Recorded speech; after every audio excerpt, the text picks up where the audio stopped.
Hello students, a very good morning to all of you, and I hope all of you are fine at your home with your parents and doing your studies regularly. So students, as you know, in our previous video we started a new chapter, that is tertiary and quaternary services, or you can say that activities, and in this we already discussed the tertiary sector, tertiary activities. Tertiary activities में सबसे पहले हमने trade and commerce पढ़ा था. Trade and commerce, buying and selling of product, and commerce buying and selling of services, जैसे banking है या insurance है. नेक्स्ट हमने कम्युनिकेशन पढ़ा था. कम्युनिकेशन होता है वर्ड्स हैं या आइडियाज है या व्यूज है, वो एक जगह से दूसरी जगह ट्रांसफर करना, और एशियन टाइम में ये राइटिंग के मोड में होता था, और अभी टेली कम्युनिकेशन एक न्यू टेक्निक आ गई है जिससे कि हम घर बैठे कम्युनिकेट कर सकते हैं वर्ल्ड में कहीं पर भी. Next, transport.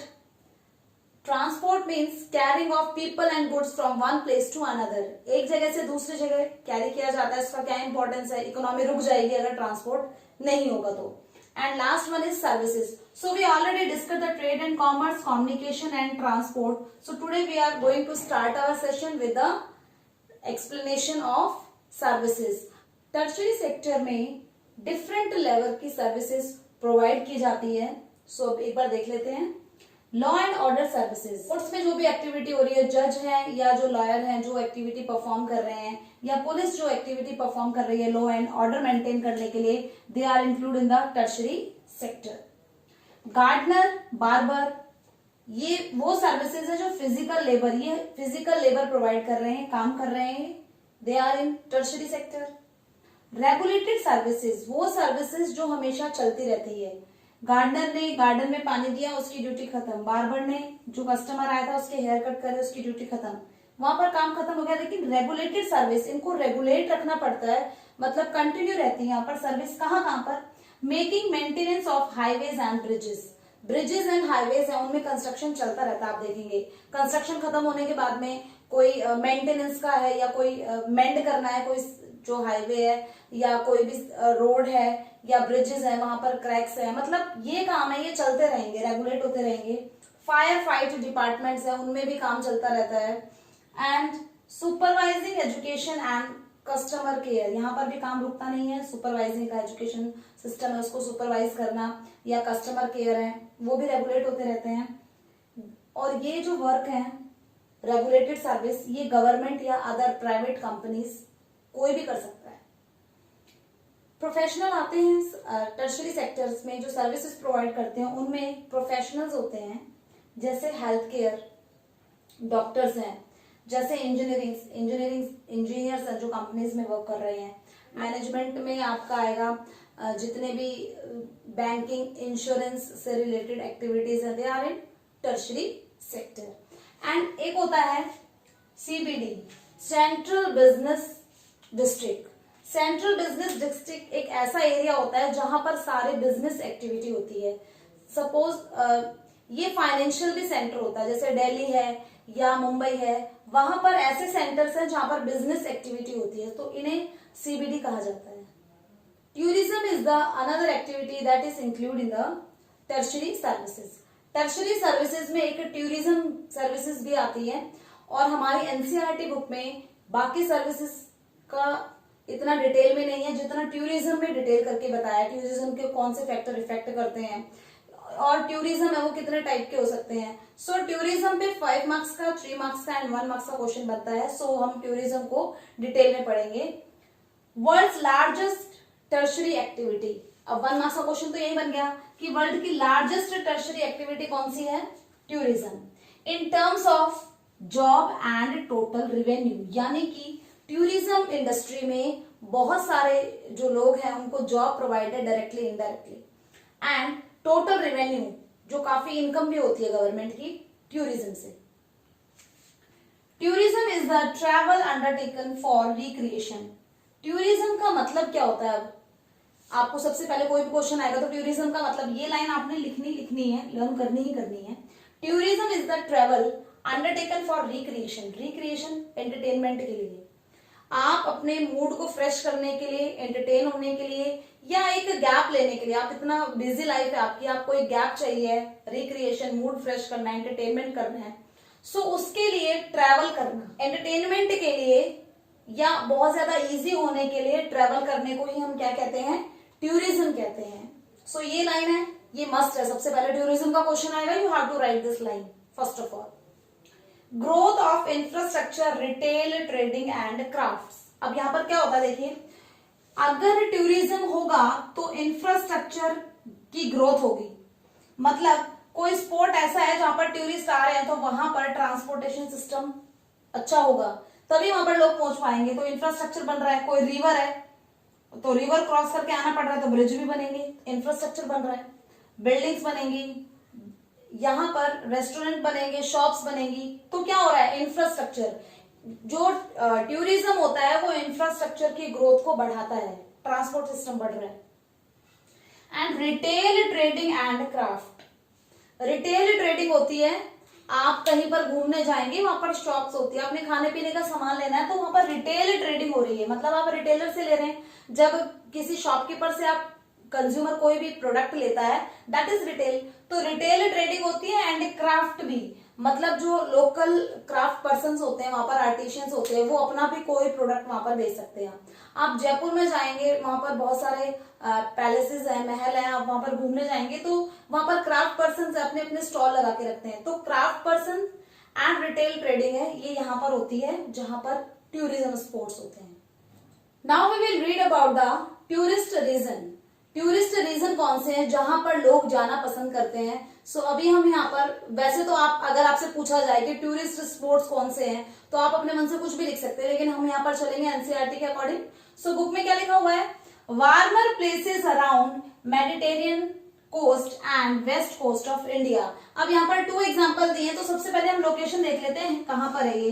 Waste coast of India, western Ghats की बात हो रही है इंडिया में, western coastal plain, this are the western coastal plain. Kerala, Karnataka, Goa, Mumbai, ये वाला रीजन है ये वेस्टर्न कोस्टल प्लेन। यहाँ पर बीचेस भी हैं, माउंटेन्स भी हैं, वैलीज भी हैं, बहुत अच्छा है ये घूमने के लिए, वाटरफॉल देखने को मिलेंगे, रिवर, तो बहुत सारे पिक्चरेस्क लैंडस्केप है यहाँ पर, देखने लायक दृश्य जिन्हें देखने के लिए लोग जाते हैं। सो इंडिया का दिया है west coastal plain, western coastal plain दिया है इंडिया में, एंड एक दिया है मेडिटेरियन कोस्ट। ये कहां पर है, वर्ल्ड का, अगर आपने मैप आपको स्टडी करना है, वर्ल्ड का मैप में कहां पर कौन सा कॉन्टिनेंट है आपको सबसे पहले पता होना चाहिए। सो जब आप वीडियो आपकी कंप्लीट हो जाएगी, आप पूरी देख लेंगे वीडियो, उसके बाद में सबसे पहले वर्ल्ड का मैप आप देखेंगे कि कौन सा कॉन्टिनेंट कहां पर है। यहाँ पर यूरोपियन कॉन्टिनेंट है एंड यहाँ पर अफ्रीकन कॉन्टिनेंट है और यहाँ पर है मेडिटेरियन सी, यानी कि southern Europe and northern Africa, इनके बीच में है मेडिटेरियन सी। तो इस रीजन को बताया है कि ये भी वार्मर प्लेस है। वार्मर प्लेस का मतलब है कि यहाँ पर क्योंकि यहाँ पर स्नोफॉल होती है तो यहाँ पर ये वार्मर प्लेस है, लोग यहाँ पर आते हैं अपनी जो हॉलीडेज है वो स्पेंड करने के लिए। And winter sports region, winter में जो स्पोर्ट्स होते हैं, स्केटिंग होती है या विंटर में फुटबॉल भी खेली जाती है, वहां पर आइज होती है, उसमें लोग हैं वो डिफरेंट टाइप के स्पोर्ट्स खेलना पसंद करते हैं, तो ये भी टूरिस्ट को अट्रैक्ट करते हैं ऐसे रीजन भी। सीनिक लैंडस्केप रीजन, सीनिक मतलब बहुत अच्छी ब्यूटीफुल सीनरी आपको दिखाई दे रही है, वैली भी है, आपको माउंटेन भी दिखाई दे रहे हैं, या बीच पर आप जाएंगे तो आपको सी दिखाई दे रहा है, तो जो हमें देखने में जो चीजें बहुत अच्छी लगती है that is scenic landscape, picturesque, मतलब बहुत अच्छी, हमें अट्रैक्ट करती है वो अपनी तरफ, हम देख करके बड़े खुश हो जाते हैं। हमें नेशनल पार्क देखने के लिए जाते हैं, गवर्नमेंट ने जो एरिया रिस्ट्रिक्टेड कर रखा है कि यहाँ पर आप पेड़ नहीं काट सकते हैं, एनिमल हंटिंग आप नहीं कर सकते हैं, तो वो एक नेचुरल आपको ब्यूटी देखने को मिलेगी, मतलब बहुत सारे ट्रीज, प्लांट्स, डिफरेंट वैरायटी के नेशनल पार्क्स में। एंड हिस्टोरिकल टाउन्स, जो पास्ट में जहां पर, जैसे सपोज करिए आप, हम शिमला जाते हैं, वहां पर ब्रिटिशर्स ने चर्च बनाए हैं, माल रोड जिसे हम कहते हैं, वो है घूमने के लिए। एंड अगर हम दिल्ली में भी जा रहे हैं तो कैनट प्लेस है, वो भी ब्रिटिशर्स ने बनाया है। कोलकाता में जाएंगे, वहां पर डिफरेंट चर्च एंड बिल्डिंग्स है, वो ब्रिटिशर्स ने बनाई है। या हिस्टोरिकल में की अगर हम बात करें, जयपुर में हम जाएंगे, बहुत सारे किले हैं जो राजा महाराजों ने बनाए, तो इस टाइप के वो बोलते हैं हिस्टोरिकल टाउन्स, जो पास्ट में जो बहुत इमर्ज हुए थे और अभी वहां पर लोग उनको देखने के लिए जाते हैं। So these are some tourist places. कुछ फैक्टर होते हैं जो टूरिज्म को अफेक्ट करते हैं, मतलब टूरिज्म की प्रोसेस होगी या नहीं होगी, किन चीजों पर डिपेंड है। So first one is demand. Demand means improvement in standard of life living. लोगों की जो लाइफ स्टाइल है वो चेंज हो गया है। अगर हम पहले की बात करें और अभी की बात करें तो मतलब मोस्ट ऑफ द फैमिलीज है वो वेकेशंस में बाहर जाना पसंद करती हैं घूमने के लिए, क्योंकि लोगों का जो स्टैंडर्ड है एक दूसरे को देख करके हमारा जो लाइफ स्टाइल है वो चेंज हो गया है कि सब लोग घूमने जा रहे हैं इसलिए हम लोग भी घूमने जाएंगे, सब जाते हैं तो हमें भी जाना चाहिए। आप भी बोलते होंगे अपने पेरेंट्स को कि हमें भी घूमने के लिए जाना है। सो लाइफ यहाँ पर स्टैंडर्ड ऑफ लिविंग लोगों का चेंज हुआ है, लोगों की इनकम बढ़ी है, उनके पास में पैसा है, वो एंजॉय कर सकते हैं। सो स्टैंडर्ड ऑफ लिविंग में इंप्रूवमेंट हुआ है, इसलिए डिमांड बढ़ रही है टूरिज्म की। Next, increase in leisure time. Leisure time बढ़ा है, मतलब लोगों को बहुत सी जो कंपनीज हैं, अगर हम बात करें एमएनसीज की, जो इंटरनेशनल कंपनीज है, बल्कि वो तो कंपल्सन करती है कि आपको 3 डेज का 4 डेज का हॉलीडेज इसीलिए दिया जा रहा है कि आप आउटिंग पर जाइए, क्योंकि उनका मानना है कि इससे स्ट्रेस कम होता है और जो वर्कर्स है उसकी एफिशिएंसी, काम करने की जो क्षमता है वो बढ़ जाती है। सो वहां पे उन्होंने ये एक सर्वे करके और उसको कंपलसरी कर दिया। तो लेजर टाइम मतलब अब जो हॉलीडेज ज्यादा प्रोवाइड हो रहे हैं लोगों के पास में, लेजर टाइम है, लेजर टाइम में लोग बाहर घूमने का सोचेंगे, इसलिए जो टूरिज्म है उसकी प्रोसेस होती है, टूरिज्म होता है। Next one is transport. आप बताइए अगर ट्रांसपोर्ट ना हो तो क्या टूरिज्म पॉसिबल हो पाएगा? नहीं, हम ट्रेवल ही नहीं कर पाएंगे। सो ट्रांसपोर्टेशन बहुत ज्यादा मस्ट है। लॉन्ग ट्रेवल कर रहे हैं तो लोग अभी बाई एयर जाना भी पसंद करते हैं लॉन्ग ट्रेवल के लिए। ट्रेन भी हैं लेकिन ट्रेन में ज्यादा टाइम लग जाता है, तो अगर आपके 4 डेज के हॉलीडे है तो 2 दिन जाने के 2 दिन आने के, तो घूमेंगे कब? सो वो लोग बाई एयर जाना पसंद करते हैं अगर लॉन्ग डिस्टेंस पे आप जा रहे हैं। और पास में आपने जाना है तो रोडवेज आप अपनी कार से भी जा सकते हैं। मोस्टली लोग प्रेफर करते हैं कि उन्हें कहाँ पर रास्ते में रुकना है, कैसे चलना है, मैनेज करके अपना पूरा प्लानिंग करके वो जाते हैं घूमने के लिए। So help in opening tourist area. Opening tourist area मतलब कोई भी एरिया है, अगर वहां पर सड़क ही ना हो तो वहां तक पहुंचा कैसे जाएगा? तो ओपनिंग टूरिस्ट एरिया की कौन करते हैं? Transport. Travel is easier by with better road system. अगर रोड सिस्टम बहुत अच्छा है तो ट्रेवल बहुत इजी हो जाता है। अगर रोड वहां पर नेटवर्क अच्छा है या रोड अच्छे हाईवेज है, एक्सप्रेसवेज है, तो जल्दी से जल्दी आप वहां पर पहुंच सकते हैं। Air travel, travel long distance in short time.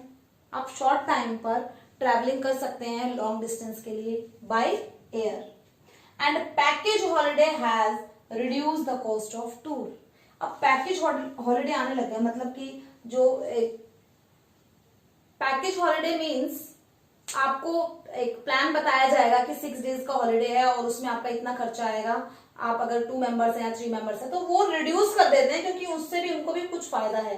वो इतने सारे टिकट बल्क में करवा रहे हैं, रेस्टोरेंट में उनका कमीशन, इनका कमीशन होता है, सो ये कम करवा देते हैं। तो जहां टूर पे जा रहे हैं आप, जहां घूमने जा रहे हैं, उसकी कॉस्ट कम आएगी, तो लोग पैकेज हॉलीडेज लेना भी पसंद करते हैं। तो ये सारे रीजन है जिसकी वजह से टूरिज्म होगा या नहीं इफेक्ट करता है। पैकेज बहुत ज्यादा है तो लोग मना कर देंगे, नहीं हम नहीं जा सकते हैं। ट्रांसपोर्ट सिस्टम है तो लोग नहीं जा पाएंगे। सो एंड डिमांड, लोगों के पास में अगर उनके पास में ज्यादा अच्छी सैलरी नहीं है, लेजर टाइम नहीं है, अगर उनका लाइफस्टाइल इंप्रूवमेंट नहीं हुआ है तो टूरिज्म की वहां पर डिमांड कम होगी। So these are demand and transport are the 2 factor that affect the tourism process. अभी हमने कुछ फैक्टर पढ़े थे कि टूरिज्म को कौन से फैक्टर इफेक्ट करते हैं, एंड हमने टूरिस्ट स्पॉट्स भी पढ़े थे, कौन कौन से स्पॉट्स पर लोग जाना पसंद करते हैं। अब हम टूरिस्ट अट्रैक्शन पढ़ रहे हैं कि किस टाइप का जो जगह है वो लोगों को अट्रैक्ट करती है, मतलब कौन सी ऐसी कंडीशंस हैं जो टूरिज्म को पॉसिबल बनाती है। So first one is climate. लोग घूमने क्यों जाते हैं? क्लाइमेट की वजह से। मतलब अगर हम अभी हरियाणा में रह रहे हैं तो हम ऐसी जगह पर जाना पसंद करेंगे जहां पर बहुत सारे माउंटेन्स हमें देखने को मिले, या हमें स्नोफॉल दिख रही है। हम मेनली स्नोफॉल, हमने स्नो देखी नहीं है, यहाँ पर एक्सपीरियंस नहीं करा है कि स्नोफॉल कैसी होती है, तो हम वहां जाएंगे जहां पर कोल्डर रीजन में हम जाना ज्यादा पसंद करेंगे, या बीचेस एरिया में भी जाना पसंद करेंगे। सो ये उन लोगों की चॉइस डिपेंड करेगी कि वो कैसे क्लाइमेट में रहते हैं। सेम क्लाइमेट में जाना पसंद नहीं करते हैं लोग, जैसे कि people from colder areas prefer to go on beach. जो कोल्डर एरिया के लोग हैं वो बीच पे जाना पसंद करेंगे जहाँ पे अच्छा सनशाइन उन्हें मिल रहा है, या वार्म रीजन है एंड सनशाइन उन्हें मिल रहा है, तो बीचेस में जाना पसंद करेंगे। जो ठंडे क्षेत्र में लोग रहते हैं बीचेस पे जाना पसंद करेंगे, एंड अपने हॉलीडेज हैं वो वार्म एंड सनी वेदर में बिताना पसंद करेंगे, क्योंकि वो जहां पर रहते हैं वहां पर कोल्डर रीजन है। सो उनको चेंज चाहिए, और चेंज भी चाहिए एक अच्छा वाला चेंज चाहिए, मतलब कि कोल्डर रीजन से कोल्डर रीजन जाने में कोई फायदा नहीं है, तो वो वार्म प्लेस पे जाना पसंद करेंगे जहां पर सनी वेदर हो। Next, climate is the main reason for importance of tourism in southern Europe area. अभी आपको बताया गया था, यहाँ पर यूरोप है, यहाँ पर अफ्रीका है, दिस रीजन इज मेडिटेरियन, यहाँ पर मेडिटेरियन सी है, ये साउथ यूरोप हो गया। तो साउथ यूरोप और मेडिटेरियन रीजन में यूरोप के ये कोल्डर प्लेसेस है, यहाँ से लोग आकर के यहाँ पर अपनी छुट्टियां बिताना पसंद करते हैं, तो टूरिस्ट यहाँ पर आते हैं। सो मेडिटेरियन क्लाइमेट कैसा है, टेम्परेचर हाई है, रेनफॉल वहां पर लो है, एंड सनशाइन है। सनशाइन का मतलब जैसे बीच पे सनशाइन होती है, मतलब आपको धूप सुहा रही है, अच्छी लग रही है, वैसा वाला सनशाइन। ऐसा नहीं कि सनबर्न हो जाए आपको या बहुत ज्यादा गर्मी हो रही है, ऐसा नहीं है। जो कोल्डर प्लेसेस है उनके लिए वार्म प्लेस है मेडिटेरियन क्लाइमेट। सो अभी हमने क्या पढ़ा है यहाँ पर कि एक रीजन में हम रहते हैं, अगर हम वार्म रीजन में रहते हैं तो हम कोल्डर रीजन में जाना पसंद करेंगे। सो क्लाइमेट इफेक्ट करता है टूरिज्म को। Next tourist attraction is landscape. Landscape वो जगह कैसी है, मतलब वहां पर माउंटेन है या लेक्स है या बीच है, कैसा है वो लैंडस्केप, वो जगह कैसी है, वहां की धरातल कैसी है। People like to spend holidays in attractive environment, जो उनको अट्रैक्ट कर रहा है ऐसा एनवायरमेंट। और अट्रैक्टिव एनवायरमेंट में क्या क्या चीजें हो सकती है, माउंटेन हो सकते हैं, लेक्स हो सकती है, सी कोस्ट हो सकता है, बीचेस हो सकता है, वैलीज हो सकता है। सोचकर भी कितना अच्छा लगता है कि हम अभी अज्यूम करेंगे हम माउंटेन देखने जा रहे हैं, वैली, तो हमें ग्रीनरी दिखाई देती है, या हम बीच देखने लगे तो हमें सी दिखाई देता है। तो मतलब कोई ही ऐसा पर्सन होगा जिसको घूमना पसंद नहीं होगा। बाकी अपनी जहां पर हम रह रहे हैं वहां से हट करके और एक नेचुरल ब्यूटी को देखना एक बहुत अच्छा एक्सपीरियंस होता है, आई थिंक। सो लैंडस्केप है वो डेफिनेटली, मतलब सारा का सारा जो टूरिज्म प्रोसेस हो रहा है वो लैंडस्केप की वजह से ही हो रहा है। लोग हिली एरियाज में जाते हैं, माउंटेन देखने जाते हैं, स्नोफॉल देखने जाते हैं, बिकॉज ऑफ लैंडस्केप वहां का ऐसा है कि वो लोगों को अट्रैक्ट कर रहा है। Some people are travel to see the historical places. Art and history is the another tourist attraction. People visit ancient towns. पुराने जो टाउन्स हैं उनको देखने के लिए जाते हैं। जो एंशियंट टाउन्स हमने पढ़ा था कि बहुत पहले जो बन गए थे जो टाउन, तो काफी पुराने हैं वहां पर। तो वहां का कैसा वहां पर आर्किटेक्ट है, कैसे वहां पे बिल्डिंग्स है, कैसा वहां पर रोड मैनेजमेंट है, तो किस तरह से वो देखने के लिए जाते हैं कि एंशिएंट टाइम में कैसे टाउन्स थे। आर्कियोलॉजिकल साइट्स वो साइट्स होती है जहां पर हमें पास्ट के एविडेंस मिलते हैं, मतलब पास्ट की जो जैसे सिविलाइजेशन के बारे में अगर जो खुदाई हो रही है जमीन की, वहां से कोई एविडेंस मिल रहा है, पास्ट के एविडेंस जहां से मिलते हैं, that is called the archaeological sites. कि हमें वहां से कुछ एविडेंस मिले कि पास्ट में यहाँ पर टेम्पल था, पास में टेम्पल था यहाँ पर, या यहाँ पर ये टाउन हुआ करता था। सो ये देखने के लिए भी जाते हैं जिनको हिस्ट्री में इंटरेस्ट होता है या जिन्होंने बुक लिखनी है। सो अपने अपने इंटरेस्ट हैं। ओके, कैस्टल पैलेसेस, महल को देखने के लिए जाते हैं, कौन से राजा ने कौन सा महल बनवाया था, यहाँ पर इस टाइप का महल है, बहुत बड़ा महल है, लाइक दैट हवा महल। आप जयपुर में देखेंगे बहुत सारे आपको किले देखने को मिलेंगे। सो वो देखने के लिए भी लोग जाते हैं, घूमने के लिए जाते हैं। एंड चर्चेज, जो एंशिएंट टाइम में चर्च बने हुए हैं डिफरेंट टाइप के, ये आपको साउदर्न इंडिया में ज्यादा देखने को मिलेंगे, तो वहां पर भी लोग जाते हैं। तो ये अपने इंटरेस्ट की बात है कि आपको कौन सा टूरिस्ट स्पॉट अटैक करता है, या आप किस पर्पज से टूरिज्म के लिए जा रहे हैं। मतलब आप कोई राइटर उसने बुक लिख दी है हिस्टोरिकल, कोई पैलेस है उसके बारे में, किसी किंग के बारे में, तो वो एक बार देख के आएगा उस पैलेस को। तो अपना इंटरेस्ट की बात होती है। तो so art and history also attract the tourism. Attraction is culture and economy. किसी जगह की कल्चर एंड इकोनॉमी भी लोगों को अट्रैक्ट कर सकती है।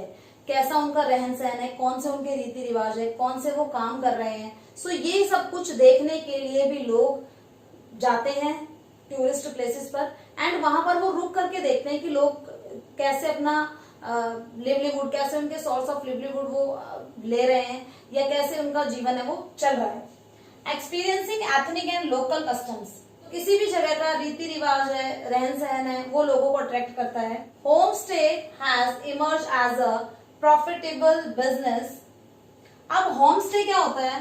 होम स्टे मीन्स आप कुछ लोग आ रहे हैं यहाँ पर क्योंकि यहाँ की कल्चर यहाँ का ऐसा है, तो कल्चर देखने के लिए आ रहे हैं। अब वो यहाँ पर रुकना चाह चाहते हैं तो वो यहाँ पर रुकेंगे तो उसे कहा जाएगा home stay.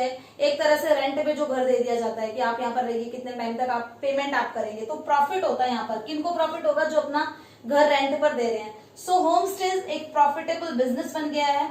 Like heritage Holmes, अब हेरिटेज होम्स बनाए गए हैं गोवा में और कर्नाटक में, कुर्ग जो जगह है वहां पर, क्योंकि एनसीईआरटी में एग्जांपल है। गोवा में एंड कुर्ग में हेरिटेज होम्स बनाए गए हैं उन लोगों के लिए जो यहाँ पर रुक करके, इन प्लेसेस पर रुक करके लोगों का कल्चर, एथनिक लोकल्स, उनके जो कस्टम्स हैं उनको देखना चाहते हैं। सो उनके लिए ये हेरिटेज होम्स बनाए गए हैं। एंड होम स्टे आपको बताया है कि वो रुक करके यहाँ पर देख सकते हैं लोगों का कल्चर। टर्शियरी सेक्टर में डिफरेंट टाइप की सर्विसेज इंक्लूड है और सर्विसेज में से एनसीईआरटी में हमें टूरिज्म के बारे में डिटेल में बताया है। ऐसे ही टूरिज्म है वो भी डिफरेंट टाइप का होता है कि बिजनेस टूरिज्म हो रहा है, या एंटरटेनमेंट के लिए टूरिज्म हो रहा है, या मेडिकल पर्पज के लिए टूरिज्म हो रहा है, या रिसर्च के लिए टूरिज्म हो रहा है। सो उसमें भी मेडिकल टूरिज्म के बारे में डिटेल में बताया गया हमारे बुक में। सो हम पढ़ेंगे मेडिकल टूरिज्म होता क्या है। जब लोग अपना ट्रीटमेंट कराने के लिए दूसरी कंट्री में जाते हैं, सो क्योंकि वो ट्रीटमेंट पर्पज से गए हैं, that's why it is called the medical tourism. Medical purpose से गए हैं इसलिए उसे मेडिकल टूरिज्म कहा जाता है। सो ये कॉम्बिनेशन है किसका? इंटरनेशनल टूरिज्म एक्टिविटी हो रही है, एक कंट्री के लोग दूसरी कंट्री में जा रहे हैं तो वहां पर इंटरनेशनल टूरिज्म एक्टिविटी हो रही है। तो ये चीज, सो दिस इज करेक्ट। एंड वो जा क्यों रहे हैं? मेडिकल ट्रीटमेंट के लिए। तो कॉम्बिनेशन हो गया मेडिकल ट्रीटमेंट का एंड इंटरनेशनल टूरिज्म एक्टिविटी का। इनका एम ये नहीं था कि वो जाकर के दूसरी कंट्री में वहां पर घूमने जा रहे हैं, वो किस एम से गए हैं? वो मेडिकल ट्रीटमेंट कराने के लिए गए हैं। ओके 2005 के according 55,000 patients visited India for treatment. Different countries से इंडिया में 55,000 पेशेंट्स आए थे 2005 में, जो कि काफी लार्ज नंबर है। India leading country of the medical tourism in the world. ये 1 मार्क्स का क्वेश्चन आंसर है यहाँ पर। So this is the MCQ कि मेडिकल टूरिज्म में नंबर 1 कौन सी कंट्री है? That is India. Benefit to developing countries. अब ये जो मेडिकल टूरिज्म है इससे जो डेवलपिंग कंट्रीज है उनको बड़ा फायदा हो रहा है। जैसे कि India is also developing country and Malaysia and Singapore. इनको फायदा क्या हो रहा है कि जो फॉरेनर्स है वो अपना यहाँ पर ट्रीटमेंट कराने के लिए आते हैं, और क्योंकि उनके पास में करेंसी वहां की है तो यहाँ पर उसको एक्सचेंज किया जाता है, यानी फॉरेन करेंसी हमारे पास में आ रही है। तो हमें दूसरी कंट्री से अगर हमारे पास में पैसा आ रहा है तो जीडीपी उसमें ग्रोथ होता है। तो डेवलपिंग कंट्रीज को फायदा हो रहा है मेडिकल टूरिज्म से। मेडिकल टूरिज्म इंडिया में इसलिए भी सक्सेसफुल हो रहा है क्योंकि यहाँ पर आउटसोर्सिंग हो रही है मेडिकल टेस्ट की। क्या है outsourcing? Means medical test India में हो रहे हैं, लेकिन जो पेशेंट है उनको जो रिपोर्ट्स है या डाटा इंटरप्रिटेशन कि आपको क्या प्रॉब्लम है वो सब कुछ इंटरप्रेट करके दिया जा रहा है। उनको जो रिपोर्ट्स है वो उनको उनकी कंट्रीज में जाकर के मिल जाएंगी। सो ये आउटसोर्सिंग है। मतलब अगर हम एग्जांपल लेते हैं, कोई भी XYZ कोई हॉस्पिटल है, उसने अपनी एक ब्रांच है वो अमेरिका में भी रखी हुई है। सो यहाँ से टेस्ट पेशेंट आए हैं अमेरिका से इंडिया में और उन्होंने यहाँ पर टेस्ट कराया है, और टेस्ट कराने के बाद में जो इंडिया के ये जो XYZ ब्रांच थी अमेरिका में उस डाटा को भेज देते कि इस पेशेंट को ये प्रॉब्लम है, इसका डाटा रेडी करके आप रिपोर्ट उनको दे देना। आउटसोर्सिंग का मतलब ये वाली ब्रांच काम नहीं कर रही है, इनकी वो ब्रांच काम कर रही है जो यूएसए में है। सो वो जो पेशेंट है वो यहाँ पर टेस्ट कराने आएगा और जब वो अपनी कंट्री में जाएगा तो उसको वहां पर रिपोर्ट्स मिल जाएगी। तो रिपोर्ट्स के लिए उसको यहाँ पर ज्यादा वेट नहीं करना पड़ेगा। तो इससे किसको फायदा हो रहा है? दोनों को ही फायदा हो रहा है। इनको फायदा हो रहा है क्योंकि फॉरेनर्स यहाँ पर अपने ट्रीटमेंट कराने आ रहे हैं हॉस्पिटल को, एंड जो पेशेंट है उसको ये फायदा हो रहा है कि रिपोर्ट्स उसको उसकी कंट्री में मिल जाएगी। और आपके माइंड में ये क्वेश्चन जरूर आया होगा कि फॉरेनर्स इंडिया में क्यों आते हैं अपना ट्रीटमेंट कराने, या दूसरी कंट्रीज में क्यों जाते हैं? उनकी कंट्री, अगर डेवलप्ड कंट्री से हम ये कहें कि पेशेंट इंडिया में आकर के अपना ट्रीटमेंट करा रहे हैं, सो हमारे लिए स्ट्रेंज होगा सुनने में। सो फायदा ये होता है कि वहां पर जो ट्रीटमेंट चार्जेस है वो बहुत ज्यादा है, और इंडिया में अगर वो ट्रीटमेंट कराते हैं तो उनको सस्ता पड़ता है।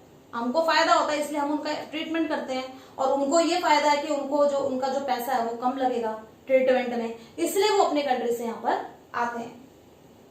सो अभी आउटसोर्सिंग मैंने आपको बता दिया कि टेस्ट उन्होंने यहाँ पर कराया और जो रिपोर्ट्स हैं, जो डाटाज हैं वो उनको उनके कंट्री में जाकर के मिल जाएंगे। एडवांटेजेस हो गए, इससे पेशेंट है उसको फायदा है। मेडिकल सर्विसेज डिफरेंट टाइप के टेस्ट होते हैं, अल्ट्रासाउंड होता है, MRI, ECG, radiology, images, x-ray, बहुत बहुत सारे जो ट्रीटमेंट फैसिलिटीज है वो प्रोवाइड है डेवलपिंग कंट्रीज में भी। अगर हम इंडिया की बात करें तो मॉडर्न इक्विपमेंट्स, मशीन्स हैं इंडिया के हॉस्पिटल्स में आपको देखने को मिलेंगी। बहुत सारे बड़े बड़े हॉस्पिटल्स हैं, एम्स है, मेदांता है, फोर्टिस है, मिस है, अपोलो है, बहुत बड़े बड़े हॉस्पिटल है जिनमें फॉरेनर्स अपना ट्रीटमेंट कराने के लिए आते हैं। सो this is all about medical tourism. So tourism पे क्वेश्चन आता है कि टूरिज्म में कौन से टाइप का टूरिज्म है वो बहुत ज्यादा इंपॉर्टेंट है, that is medical tourism. So students, this is all about today's session. आज हमने पढ़ा है टूरिज्म पूरा डिटेल में, एंड टूरिज्म में मेडिकल टूरिज्म हमने पढ़ा है एंड सर्विसेज पढ़ी है। So in our next classes we will read the quaternary activities. So here we complete the tertiary activities. Tertiary activity यहाँ पर complete हो जाता है portion, and quaternary activities है tomorrow we will read. I hope all of you understand the tertiary activity. Students, जो notes आपको provide कराए गए हैं वो आपकी NCERT बुक में से बनाए गए हैं, और वो बहुत ज्यादा टाइम कंज्यूमिंग था कि एक एक जो नोट्स की एक एक जो लाइन है उसको आप फाइंड आउट करके लिख रहे हैं। सो नोट्स है वो बहुत ज्यादा इंपॉर्टेंट है। नोट्स को अगर आपने रीड कर लिया इट मीन्स आपने पूरा एनसीईआरटी चैप्टर पढ़ लिया है, और नोट्स पढ़ने के बाद में आपको एमसीक्यूज में तो प्रॉब्लम कभी भी नहीं आएगी, क्योंकि आपके अभी 18 मार्क्स के एमसीक्यूज आएंगे। सो बहुत इंपॉर्टेंट है, एमसीक्यूज को आप प्रिपेयर कर लें अभी नोट्स के हेल्प ले करके। सो जब भी आप after watching the video you have to revise with the notes. आप नोट्स राइट करते हैं, सो रिवाइज करिए कि आज आपने क्या रीड किया है। Students, follow your time table, study hours उनको इंक्रीज करिए। बार बार बोला जा रहा है 12th class, so you have to increase your study hours. Take care of yourself and your family. Best of luck for your studies. Thank you.